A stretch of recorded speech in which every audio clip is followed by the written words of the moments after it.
যতদিন ধরেন জ্ঞান হয়েছে, আমি যতদিন ভোটার হয়েছি ততদিন আমি ভোট দিচ্ছি এখানে।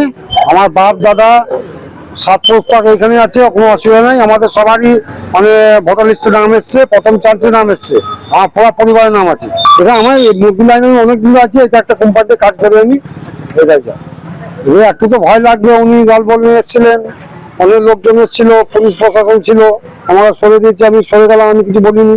উনি যা বলেছে তাতে আমি দোকান সরিয়ে নিয়ে রাস্তাতে নামিয়ে দিয়েছে। আমি এখানে এখন আপাতত এখানে আছি। যদি আপনার ভয় করছে তো এইভাবে, আপনি ভারতের নাগরিক কিন্তু আপনাকে রোহিঙ্গা বাংলাদেশি বলছে। হ্যাঁ, উনি ওটাই বললো যে তুমি বাইরে থেকে এসছো, রোহিঙ্গা বাংলাদেশি। হ্যাঁ, পুলিশকে ডাক, এটা ধরিয়ে দে, এটা তুলে দে। ওনাকে হটিয়ে দেওয়া, আমি রিকোয়েস্ট করে প্রশাসনিক ওকে সরিয়ে, তবুও দেখছি সে জোর করে।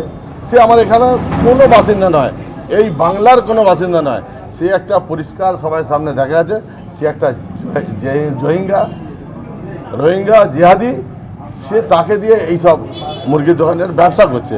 আমার পিছনেও একটা বিল্ডিং আছে, সেখানে গেঞ্জি কাপড়ের ব্যবসা ভাড়া দেওয়া হচ্ছে, আমার ভাড়া তুলতে দেওয়া হয়নি।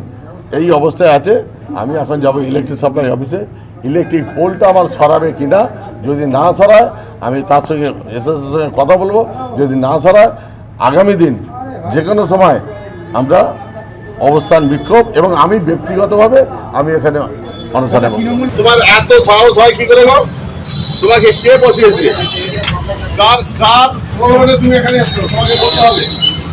জিহাদি, এই কোথা তোমার বাড়ি? কোথায়? বোলপুর শান্তি নিকেতন। কে বলছে বোলপুর শান্তি নিকেতন থেকে? কে বলছে তোমাকে? কে বলছে? কেন কে?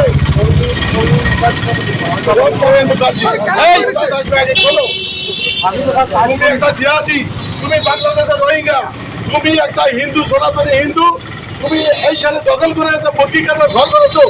এত বড় স্পর্ধা তোমার, হঠাৎ থেকে